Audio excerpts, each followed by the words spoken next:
Shalom, everybody. James Trim here, and we are about to begin Book of Enoch, through the Book of Enoch, Lesson 7, and we're going to begin going through the second of the 5 sub-books within the Book of Enoch, within First Enoch, and that's, of course, the book called the Book of Parables. This book of parables really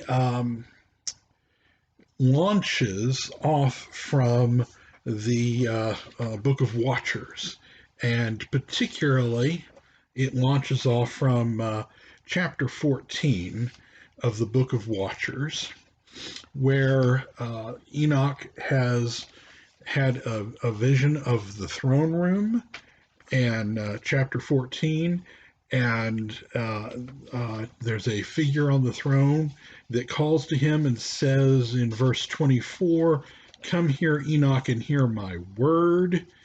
And this parallels the material that we see in the book of Daniel, chapter 7, where we have the Ancient of Days and the Son of Man.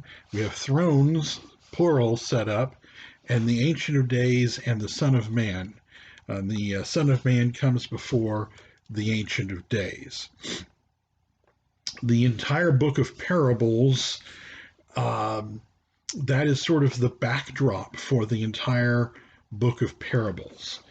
And by the way, we also know that Enoch chapter 14 parallels that, because in verse 22, there's this fire that stood before him, and this is, of course, paralleling the streams of fire that proceed from the throne in Daniel chapter 7. Okay, so just so you understand that the book of parables naturally flows out from the book of Watchers.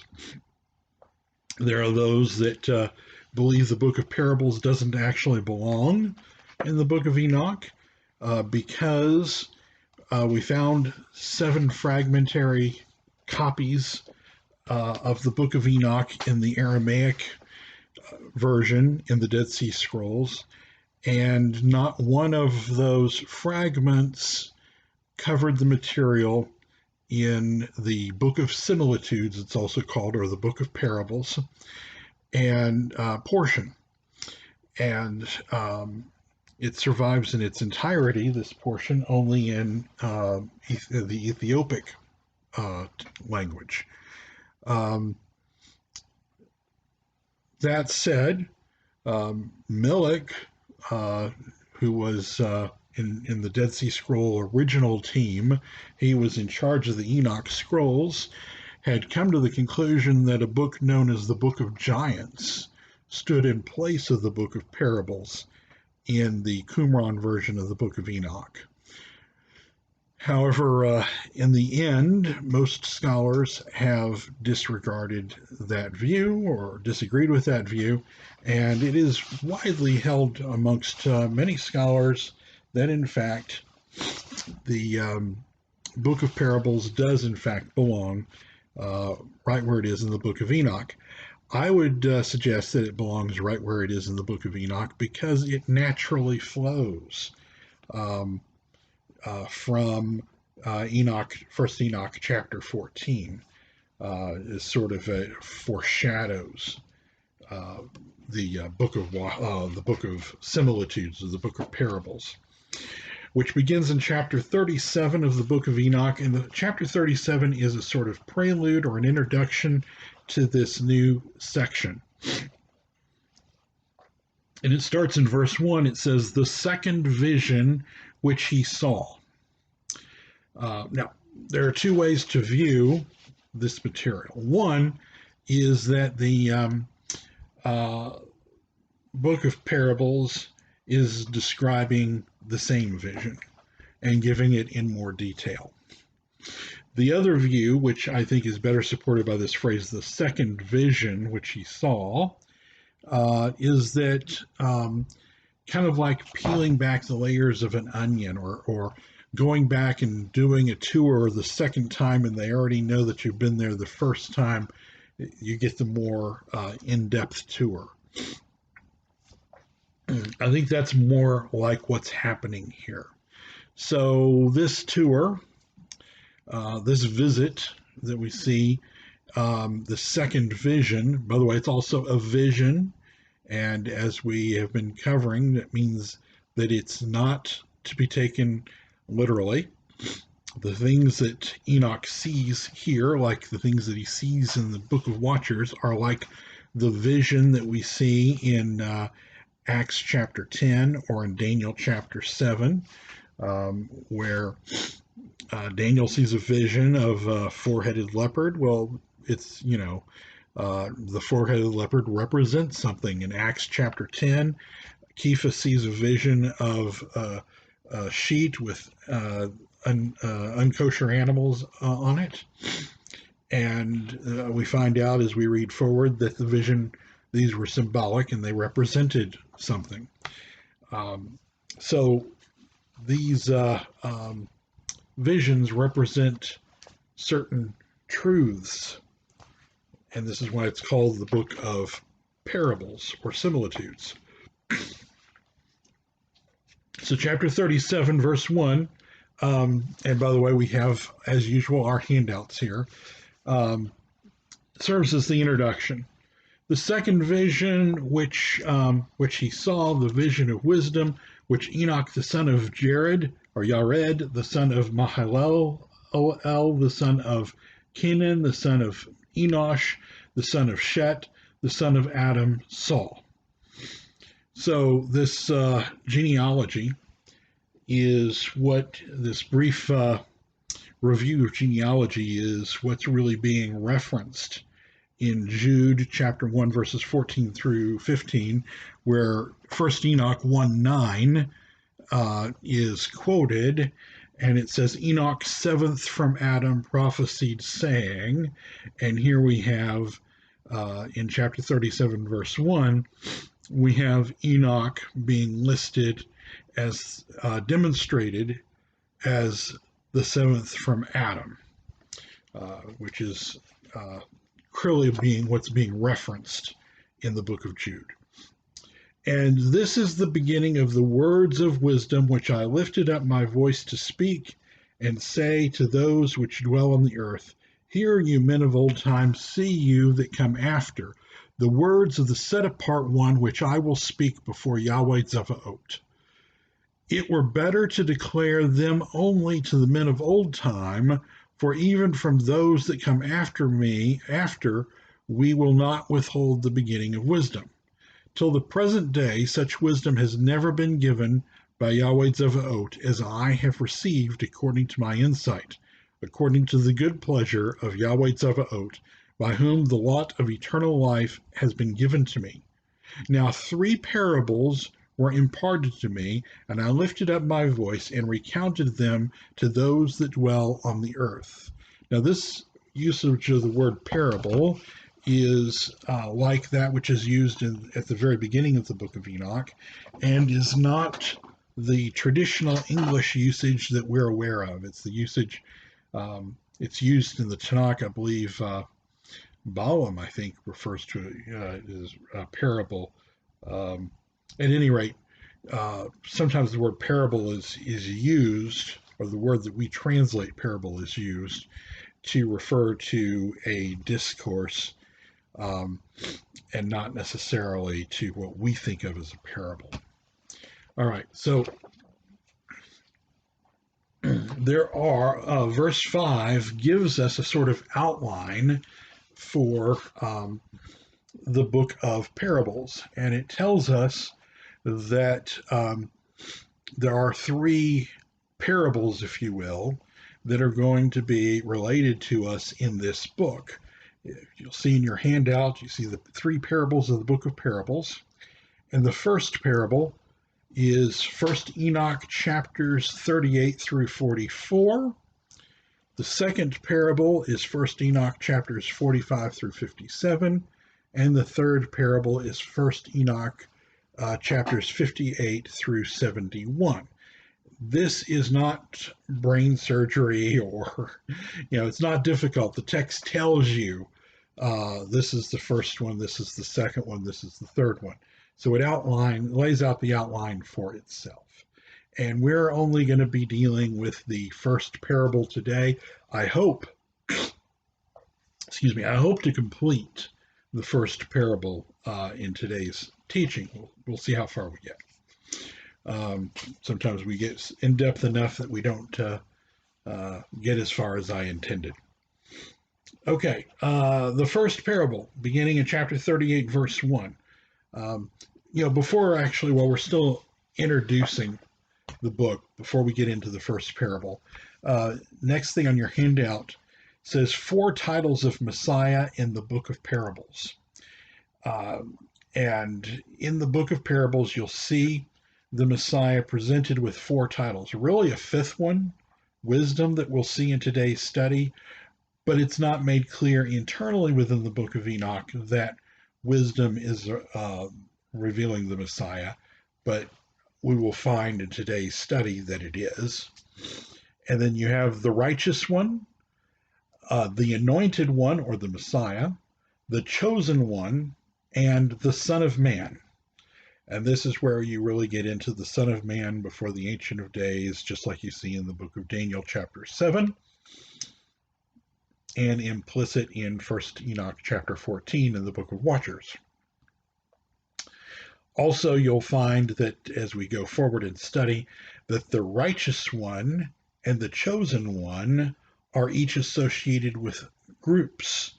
So you have the righteous one, and you also have the righteous ones. And you have the chosen one, and you have the chosen ones. If you look in Daniel chapter 7, you'll see that the Son of Man is also symbolic of not only the Son of Man, but of a group of persons in Daniel 7, of Kodashim, of set-apart ones. Okay. So now let's pick back up in chapter 39, verse 1. Chapter 38, verse 1, sorry. I'm trying to skip ahead. When the congregation of the righteous shall appear, and sinners shall be judged for their sins, and shall be driven from the face of the earth. And when the righteous one shall appear before the eyes of the righteous, whose chosen works hang upon Yahweh Zevaot, and light shall appear to the righteous and the chosen who dwell on the earth. So here you have this pair of the righteous and the chosen, which are associated with the righteous one and elsewhere with the chosen one. Where then will be the dwelling of sinners, and where the resting place of those who have denied Yahweh Zevaot? It had been good for them if they had not been born. Well, that's worthy of note. You see, this is what's actually being referred to by Yeshua in reference to Judas Iscariot. He's referring to this phrase that we see in the book of Enoch, that he was with this class, if you will, that would have been better off if they had not been born. Also, in reference to the righteous one, the servant figure in Isaiah 53 is called the righteous one in Isaiah 53:11. If you want to see the reference to Judas, it's in Matthew 26:24 and Mark 14:21, where Yeshua is quoting the book of Enoch here, basically, and classing Judas with more or less in this class of Messiah rejectors. And we'll see that as this book of parables moves forward, that this is this class of persons that are being described are those that reject the Messiah. And that's important because that's what Judas was doing. He was betraying the Messiah. Verse 4. Verse 3, did I see that? Did we cover that? When the secrets of the righteous shall be revealed, and the sinners judged, and the godless driven from the presence of the righteous and chosen. Now, the righteous and chosen aren't necessarily two separate groups. Just like we read the phrase signs, wonders, and miracles, and those aren't necessarily three different things. Verse 4. From that time, those that possess the earth shall no longer be powerful and exalted, and they shall not be able to behold the face of the set apart, for Yahweh Zevaot has caused his light to appear on the face of the set apart, righteous, and chosen. Then shall the kings of the mighty perish, and be given into the hands of the righteous and set apart. And thenceforth none shall seek for themselves mercy from Yahweh Zevaot, for their life is at an end. So, time's up.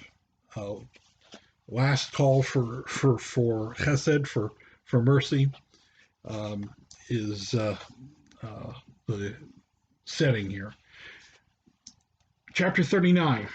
And it shall come to pass in those days that the chosen and set apart children will descend from the high heaven, and their seed will become one with the children of men. Now, this is a bit of a puzzling verse. It says, and it shall come to pass in those days. So it sounds like it's talking about the future. And then it says that chosen and set apart children will descend from high heaven, and their seed will become one with the children of men. Well, now, there is indication in the book of Enoch that there is a last days recurrence of that type of an event. And so perhaps that's what it's talking about. But then it says, in verse 2, in those days Enoch received books of zeal and wrath, and books of disquiet and expulsion, and mercy shall not be accorded to them, says Yahweh Zevaot. Which is what we referenced earlier at the end of the Book of Watchers, or in the Book of Watchers, that Enoch mediated for the Watchers at least, and there was he mediated for the fallen angels, and there was a negative response. They weren't going to get a good outcome, but this again says, and in those days seems to speak of the same days as the fallen angels. But the fallen angels event took place before Enoch was even born. And so what do we have here? Well, maybe we have, and this seems to fit with the book of Enoch as a whole as things move forward, a prophecy by Noah that by Lamech, that has been edited in by Noah as the editor of this book. And it shall come to pass in those days that chosen. So that prophecy may have been given before Enoch. And then in those days Enoch received books of zeal and wrath. So verse 1 may be giving a setting. Based upon a prophecy given before Enoch was even born by Lamech or Adam or someone. And then verse 2, in those days Enoch received books of zeal and wrath, and so on. And then verse 3, in those days a whirlwind carried me off from the earth. So now also the speaker has shifted. That's the other clue. Verse 2 refers to Enoch in the second person. So verse 2 appears to be Noah as the final editor and redactor of this book. And that would fit then with Noah having inserted the prophecy from Lamech in verse 1. And then Enoch picks up again the actual, Enoch's actual book, if you will, without this parenthetical editorial insertion, picks back up in verse 3. In those days, a whirlwind carried me off from the earth and set me down at the end of the heavens. So The first two verses of 39 are apparently editorial comments by Noah, verse 1 being an insertion of an earlier prophecy from before Enoch's birth. So verse 3 is really where we pick back up, and the clue again also is this repeating phrase, in those days. Verse 1 says it shall come to pass in those days, and then verse 2 says in those days Enoch received books in the second person, and then verse 3 Enoch picks up saying in those days in the first person. And there I saw another vision, the dwelling places of the set apart and the resting places of the righteous. So we've already seen the dwelling place in verse 38, the dwelling place, if you shall call it that, the final destination, if you will, of the wicked.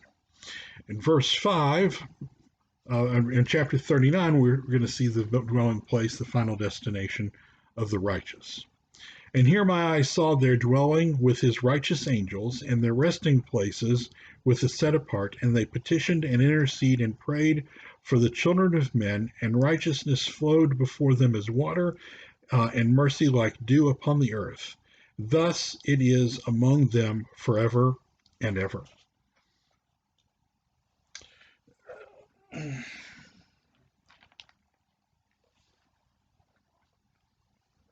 Verse 6, and in that place my eyes saw the chosen one of righteousness.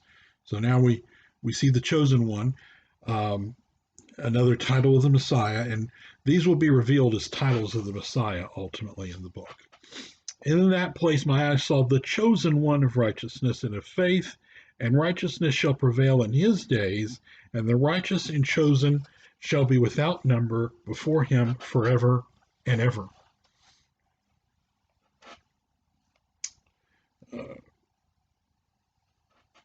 And I saw his dwelling place under the wings of Yahweh Zevaot, and all the righteous and chosen before him shall be strong as in fiery lights, and their mouth shall be full of blessing, and their lips extol the name of Yahweh Zevaot, and righteousness before him shall never fail, and uprightness shall never fail before him. There I wished to dwell, and my spirit longed for that dwelling place, and there heretofore has been my portion, for so has it been established concerning me before Yahweh Zevaot. And in those days I prayed and extolled the name of Yahweh Zevaot with blessing and praises, because he has destined me for blessing and glory according to the good pleasure of Yahweh Zevaot. For a long time my eyes regarded that place, and I blessed him and praised him, saying, Blessed is he, and may he be blessed with from the beginning and forevermore. And before him there is no ceasing. He knows before the world was created what is forever and what will be from generation to generation. As we read in the Mishnah, Avot 3:16, all things are foreknown, but free will is given. Verse 12, those who sleep not bless you. They stand before your glory and bless, praise, and extol, saying, Set apart, set apart, set apart is Yahweh Zevaot. He fills the earth with spirits. Or holy, holy, holy, as we read in the KJV of Isaiah 6:3. So this is the throne room. This is the same scene that we see in Daniel 7, Isaiah 6, Ezekiel 1 and 2, Revelation 5 and 6, and 1 Enoch 14. Here my eye saw all those who sleep not. They stand before him and bless and say, Blessed be you, and blessed be the name of Yahweh forever and ever. And my face was changed, for I could no longer behold. Then, just like the pattern that we saw in the book of Watchers, after the throne room, Enoch is shown group of angels. In the Book of Watchers, after the throne room, he was shown 7 angels who became his tour guides. And in chapter 40 here, he sees only 4. Now, or he discusses only 4 of the apparently of the 7, and the reason I think for that is because, like the layers of an onion, he's going deeper and deeper. So the second vision is deeper than the first, and since it's deeper than the first, there are 4 angels of the 7 that are closer to the throne of Elohim, that are the 4 surrounding the throne, and it is these are the 4 angels of the presence. The word for presence in Hebrew literally means to be in front of or right before the face of. So these are the 4 angels that are before the face of Elohim, or in the direct presence of Elohim in chapter 40. I'm getting ahead of myself, but that is our next handout, by the way. The 4 angels of the presence in 1 Enoch chapter 40. And after that, I saw thousands and thousands and 10,000 times 10,000. I saw a multitude beyond number and reckoning who stood before Yahweh Zevaot. But of those thousands and thousands, there are only 4 at the very top, if you will. And on the 4 sides of Yahweh Zevaot, I saw 4 presences, different from those that sleep not, and I learnt their names, for the angel that went with me made known to me their names, and showed me all the hidden things. And I heard the voices of those 4 presences as they uttered praises before the Yahweh of glory. The first voice blesses Yahweh Zevaot forever and ever. The second voice I heard, blessing the chosen one and the chosen ones who hang upon Yahweh Zevaot. The third voice I heard pray and intercede for those who dwell on the earth and supplicate in the name of Yahweh Zevaot.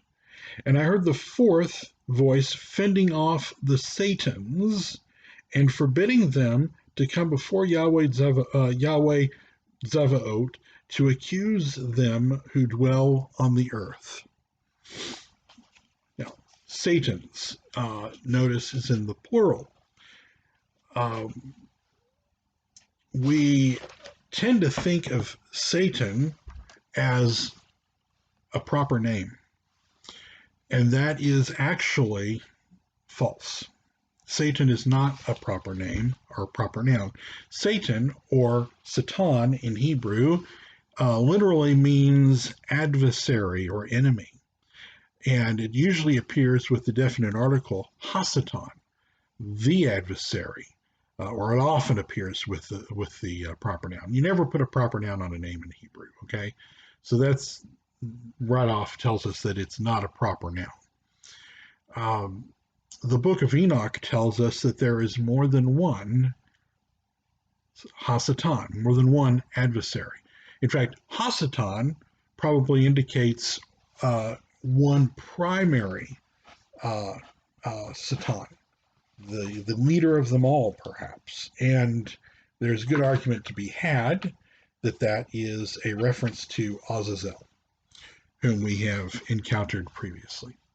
And we'll get into that as before we finish the book of parables, because we will be introduced to 5 Satans, or 5 Satans, 5 adversaries, 5 chiefs of the fallen angels, later in the book of parables even, so for too long. But I don't want to get too far into that yet. I just want to introduce you to the idea here that, in fact, it's really ironic what we have done, because the Lord is not a name. God is not a name.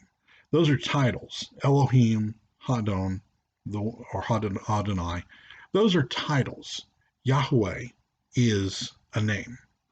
And what we have done in our Bible translations, in the King James Version and common translations, is taken the one who had a name and replaced it with a title. because every time you see the word Lord or God in all caps in your King James Version or other translations, that's telling you that the original word there was the name Yahweh, not a word, not the Lord, or not God. So we have taken the name, the one who had a name, and replaced his name with the title, and taken the one whose name is rarely mentioned, if at all. That's a debatable issue, and whose name is obscure, and turned his title into a name. So we've really perverted things, if you will. Mankind has really perverted things. So the fourth voice is fending off the Satans, and as we'll find out later, there are 5 of them, and forbidding them to come before Yahweh of hosts, or Yahweh Tzavaot, to accuse them who dwell on the earth. After that, I asked the angel of Shalom, who went with me, who showed me everything that is hidden, who are these 4 presences which I have seen, and whose words I have heard and written down. He said to me, the first is Michael, the merciful and long-suffering. The second, who is set over all diseases and all the wounds of the children of men, is Raphael. So Michael means who is like El, and Raphael means healer, or El is healer. And the third, who is set over the powers, is Gavriel, and Gavriel means El is powerful, or El is strength. El is severe, even. And the fourth, who is set over the repentance unto hope of those who inherit eternal life, is named Penuel. This is probably an alternate name for Uriel. And it means the presence of El, or presence of El. And these are 4 angels of Yahweh Tzavaot, and the 4 voices I heard in those days. Now, as we pointed out, these are 4 of the 7 angels that the 4 of the 7 angels who watch are of a higher class, even known as the angels of the presence. And we have a chart here for chapter 40. Michael, who is merciful and long-suffering, and you can cross-reference this chart with the other charts of angels that we had in our previous studies. So Michael is merciful and long-suffering. He's the one that says, and this helps in the chart because it's disconnected in the text, he's the one that says, he's the one that blesses Yahweh Tzavaot forever and ever. Raphael, who is over all disease and the wounds of the children of men, he's the one who blesses the chosen one and chosen ones who hang upon Yahweh Tzavaot. Gavriel, who is set over the powers, he's the one who intercedes for those who dwell on the earth and supplicates in the name of Yahweh Tzavaot, and dwell on the earth and supplicate in the name of Yahweh Tzavaot. And finally, Penuel is set over repentance unto hope of those who inherit eternal life, and he fends off the Satans and forbids them to come before Yahweh Tzavaot to accuse them who dwell on the earth. All right. So let's move on now to chapter 41. And after that, I saw all the secrets of the heavens, and how the kingdom is divided, and how the actions of men are weighed in the balance. And there I saw the mansions of the chosen, and the mansions of the set apart. So this is what Yeshua said when Yeshua talked about many mansions. Okay, when he said that there were many in John 14:2, in my Father's house are many mansions. And there I saw the mansions of the chosen and the mansions of the set apart, and mine eyes saw. By the way, did you know the book of Enoch is referenced over at least 128 times in the so-called New Testament? This is just one of them. And there I saw the mansions of the chosen and the mansions of the set apart, and mine eyes saw there all the sinners being driven from thence, which deny the name of Yahweh Zevaot, and being dragged off, and they could not abide because of the punishment which proceeds from Yahweh Zevaot. And there mine eyes saw the secrets of the lightning and the thunder and the secrets of the winds, and how are they divided to blow over the earth, and the secrets of the clouds and dew, and I saw from whence they proceed, and that place from whence they saturate the dusty earth, all of which is given in more detail in the first vision in the Book of Watchers. And there I saw closed chambers, out of which the winds are divided, the chambers of hail and winds, the chambers of the mist, and the clouds thereof hover over the earth from the beginning of the world.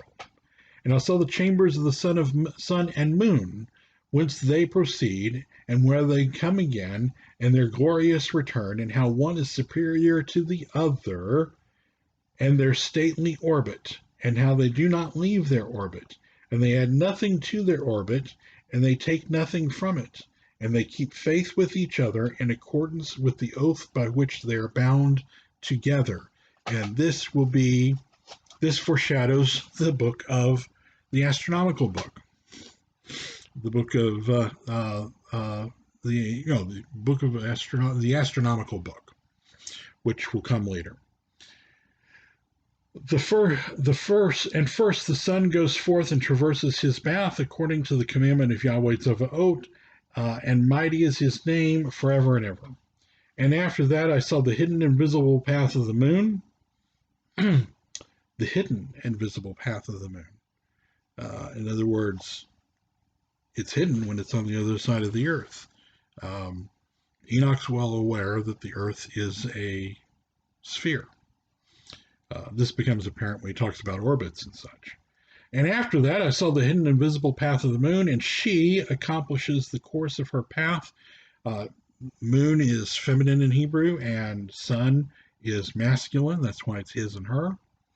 She accomplishes the course of her path in that place by day and by night, one holding a position opposite to the other before Yahweh Zevaot, and they give thanks and praise and rest not, for unto them is their thanksgiving rest. For the sun changes oft for a blessing or a curse, and the course of the path of the moon is light to the righteous and darkness to the sinners. In the name of Yahweh Zevaot, who made a separation between light and darkness, and divided the spirits of men, and strengthened the spirits of the righteous, in the name of his righteousness. And no angel hinders, and no power is able to hinder, for he appoints a judge for them all, and he judges them all before him. Again, this is setting the stage. He's learning a little bit, and then he gets a much more detailed tour of the secrets involving the sun and the moon in a later book of the Book of Enoch. All right, chapter 42 is the climax of this particular this first parable of the Book of Parables. And so we're going to spend a lot of time on these three verses. So I guess the first thing is I'll just read them, and then we have a whole handout here which we're going to go through. In 1 Enoch 42, we have wisdom personified. This is a common motif in Scripture. Proverbs chapter 8, wisdom is personified. As we'll see in this study, in the book of Baruch, wisdom is personified. In the book of Sirach, the wisdom of Ben Sirach, in the Apocrypha, again, wisdom is personified. There are other places where wisdom is personified. So let's just read this. Wisdom found, this is really great stuff, by the way, from a messianic perspective, an understanding of the Messiah and who the Messiah is, and so on. Wisdom found no place where she might dwell, Don't let that she trouble you too much. She, because Chochmah, wisdom, is feminine in Hebrew. Wisdom found no place where she might dwell. Then a dwelling place was assigned her in the heavens. Wisdom went forth to make her dwelling among the children of men, and found no dwelling place. Wisdom returned to her place and took her seat among the angels. And unrighteousness went forth from her chambers. Whom she sought, she found, and dwelt with them, as rain in a desert, and as dew on a thirsty land. So, let's go back over this again, and then we're going to interpret it, and then we're going to look at how this fits into a whole series of prophecies and teachings in the book of Baruch and in the Torah and in Romans chapter 10. Okay. Also, this alludes to Psalm 100. Well, it foreshadows Psalm 100. Psalm 110 is reflecting back on this as well. First of all, wisdom is the Messiah. In fact, 1 Corinthians 1:14, we're told that the Messiah is Yahweh's wisdom. So that's a pretty easy identification to make.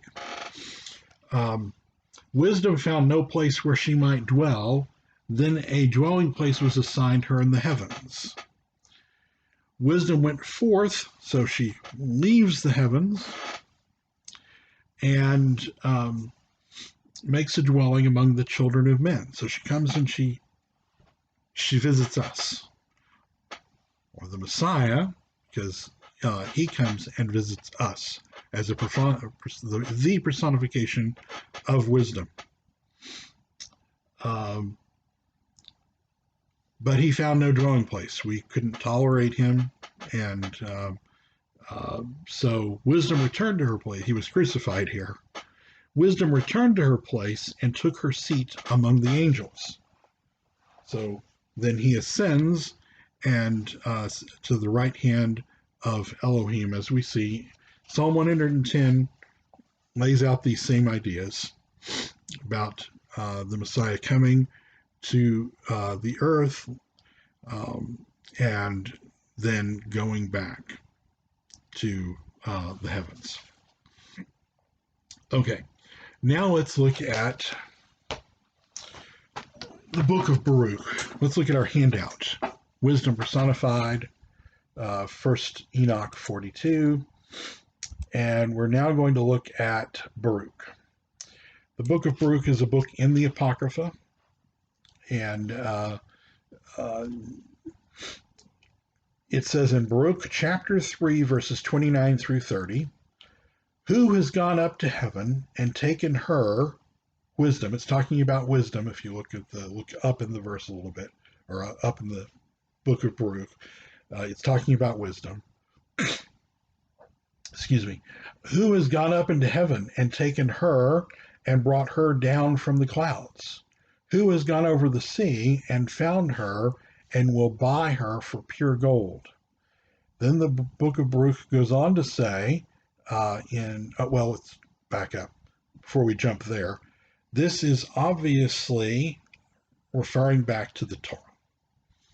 It's also referring back to the book of Enoch, as we are now seeing.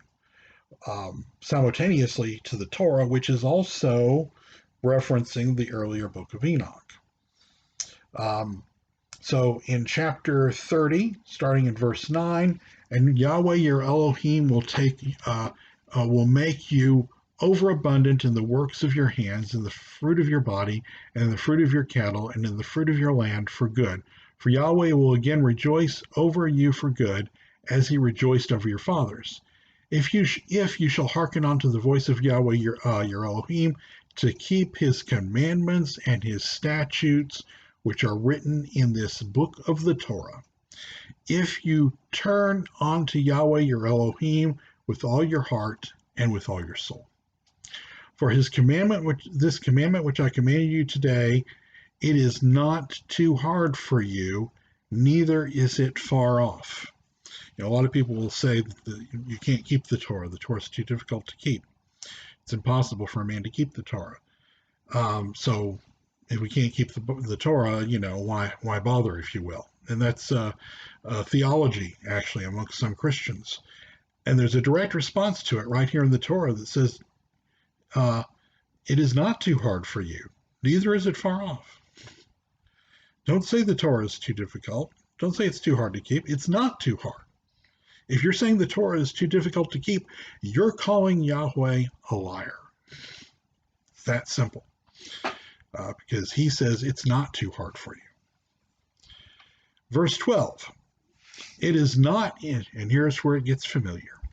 It's not in heaven that you should say, who shall go up for us to heaven and bring it to us and make us hear it, that we may do it. What?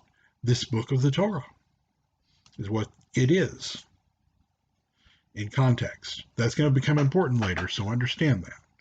Neither is it beyond the sea that you should say, who shall go over the sea for us and bring it unto us and make us to hear it, that we may do it. But the word is near unto you, in your mouth and in your heart, that you may do it. What word? The Torah, in context. See, I have set before you this day life and good and death and evil.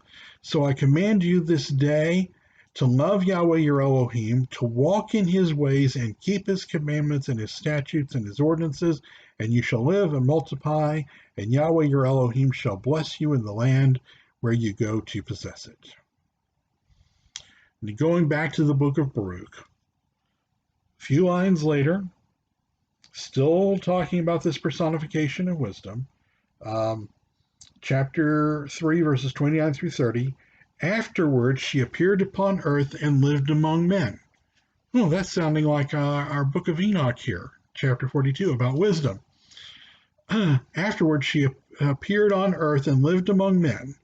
She is the book of the commandments of Elohim and the Torah that endures forever. Well, that's also fitting with what Baruch says and Deuteronomy, what it said. All who hold fast will live, and those who forsake her fast will die.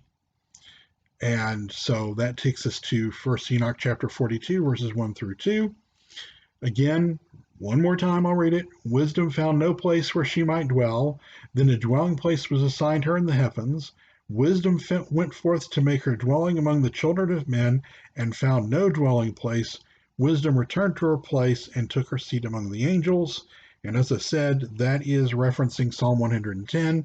Yahweh said unto my Adon, sit you at my right hand until I make your enemies your footstool.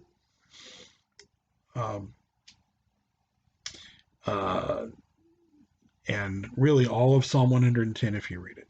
Okay. So then brings us to Romans 10:4, which is commonly misunderstood. Romans 10:4 says that the Torah is the end of the law, or the law is that the Messiah is the end of the law. And in fact, the word for end there in Greek is telos, in Aramaic is sakah. It means end, not in the sense of termination, but in the sense of aim or goal. And in fact, it's actually a word, sakah is used in the Talmud, in the Aramaic of the Talmud, to mean equal to, or the sum total of. So that the Messiah is the sum total of the Torah. And that becomes apparent when the book of Romans chapter 10 then goes on to quote in Romans 10:5 from the Torah.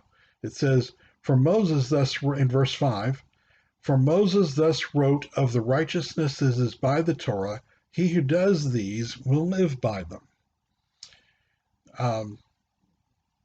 Then when we get to Romans, then verses 6 through 8, where many Christians take it that he's contrasting the Torah with something else. It actually says, and if the righteousness that is by trust, he thus says, and he quotes the Torah again. So the righteousness that is by the Torah and the righteousness that is by trust are both from the Torah. It says, do not say in your, and then what is it quoting? Our passage from Deuteronomy chapter 30. Do not say in your heart, who has ascended to heaven and brought down the Messiah? And who has ascended to the depths of Sheol and brought up the Messiah? My handout says Deuteronomy 13:13 there, but I believe that's Deuteronomy 30:13. The Messiah from among the dead.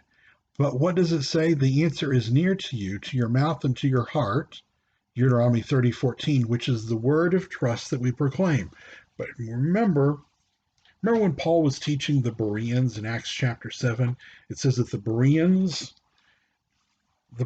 searched the scriptures to see if what he said was true.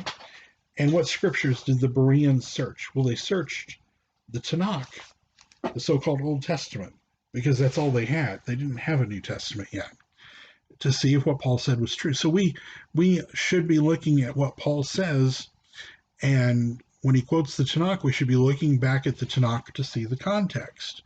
And so here we see that Paul is the Messiah is the goal of the law, that the Messiah is the sum total of the Torah, because Paul then goes and shows that that's the correct interpretation of his words, because in verses 6-8, then he takes what passages that are clearly, as we saw, talking about the Torah, and he applies them to be talking about the Messiah.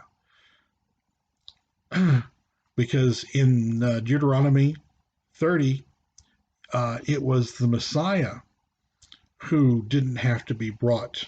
It was the Torah that didn't have to be brought down from heaven or brought up from the abyss, from the depths of Sheol, or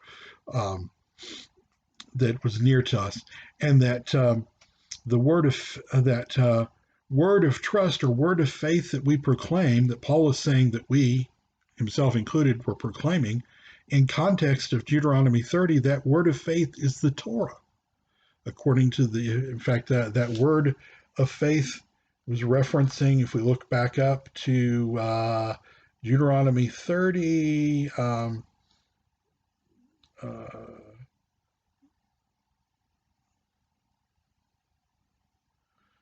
well, partly in verse 14. Let me see if it's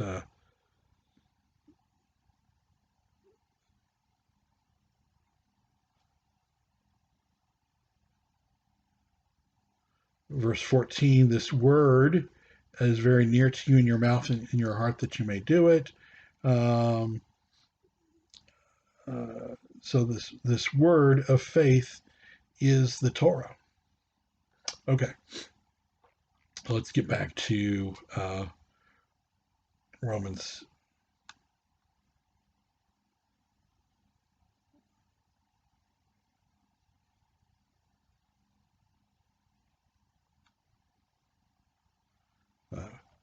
Lost my place here in my notes, so let me find it here. Okay, so Christian commentators take Paul to be contrasting the righteousness by the Torah in verse 5 with the righteousness that is by faith in verse 6, to prove that the Messiah is the end of the law, i.e. termination, in verse 4. But there's terrible problems with that interpretation. It doesn't fit because he's comparing the Torah to the Torah. Okay.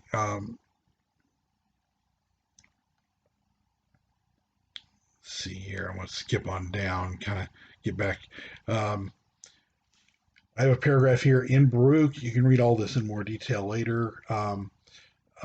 In Baruch, that which is brought down from heaven in Deuteronomy 30, verses 12-13, is personified wisdom. And as I said, in 1 Corinthians 1:24, we read that the Messiah is wisdom. And this is what where our quote in reference to the book of Enoch is talking about. Moreover, when Paul says the answer is near to you in your mouth and in your heart, which is the word of faith that we proclaim, Deuteronomy says, chapter 30, verse 14, this is what I was looking for, but the word is very near to you in your mouth and in your heart that you may do it. So the answer and the word of faith in Romans 10:8 is the word in Deuteronomy 30:14. And in Deuteronomy 30:14, that word is clearly the Torah.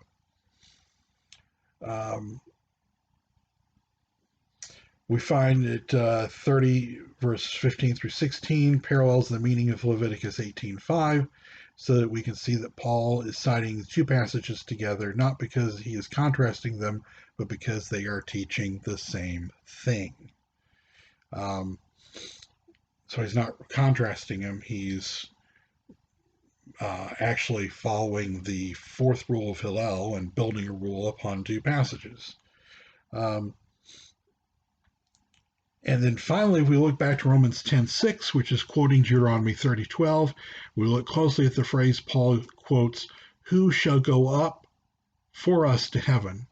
In the original Hebrew of Deuteronomy 30:12, and if we take the first letter of each word to form a new word, which is a technique known as notary con, then we spell the word milah.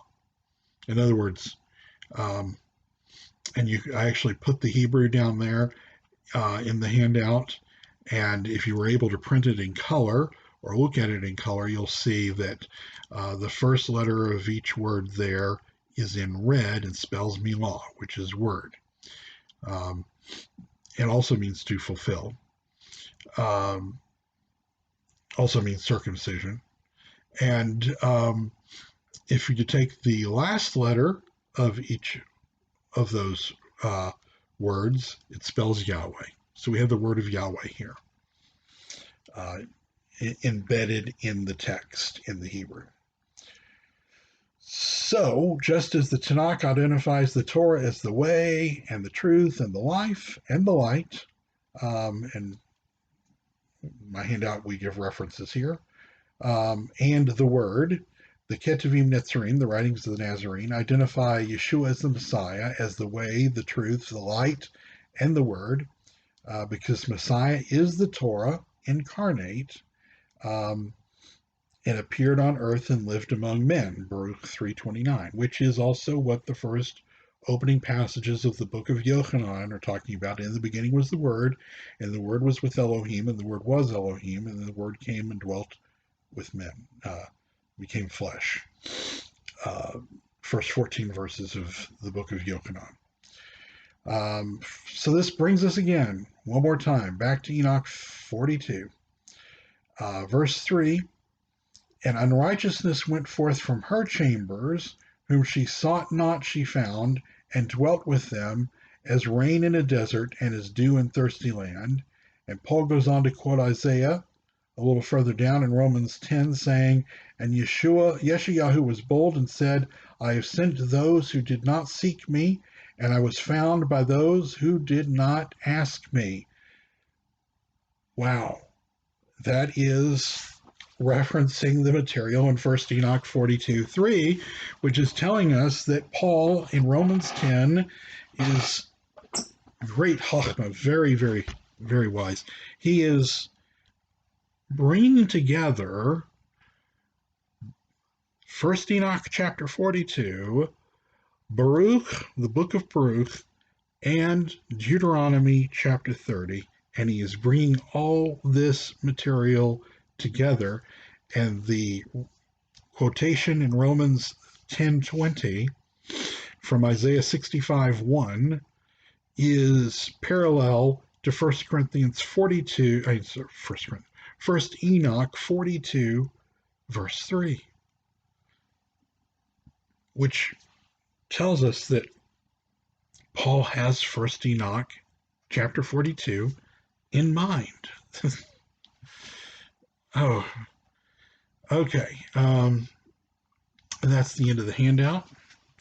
So it's very important that this 1 Enoch 42, the climax of the first parable of the three parables, is a major key to scripture understanding of who the Messiah is, that the Messiah is wisdom personified, the Messiah is Torah personified, which is the same thing, and that it ties in with Psalm 110.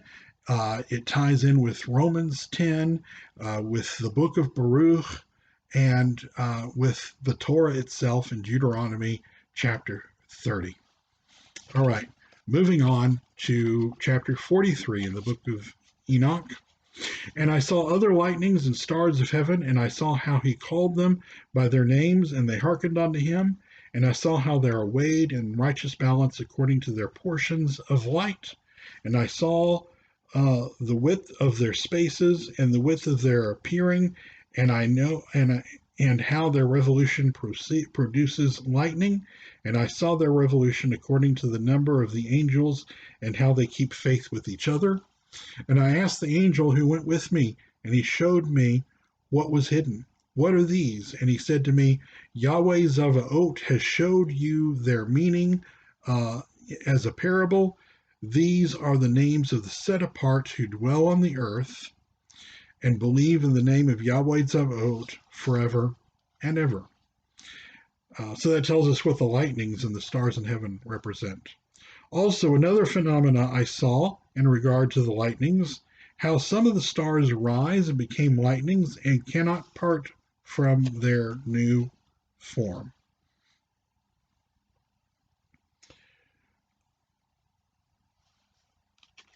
Okay, that ends the first parable, and the second parable, chapters 45 through 57, is what we'll start covering next week.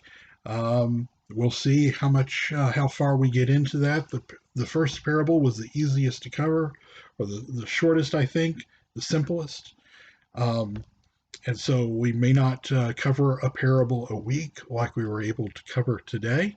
But hopefully you guys are enjoying the really in-depth look at the book of Enoch that you're getting. All right. As always, I don't usually mention this in the videos because we are really just trying to get information out there and help people. But we can definitely use your donations. And donations can be sent by PayPal to donations@wnae.org. Now, this I'm saying this on May 17th of 2021. And if this is on the web for years, you may want to double check to make sure that information is still good, because I hope that this video will be around on the internet for decades, and so that information may become obsolete in the future.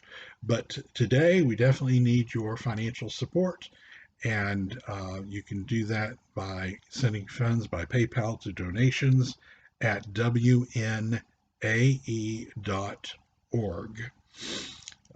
Okay, and again, thanks for your support and for taking time to study with us. And we'll pick back up in the next study with the second of Enoch's three parables in the book of parables. Shalom, everybody.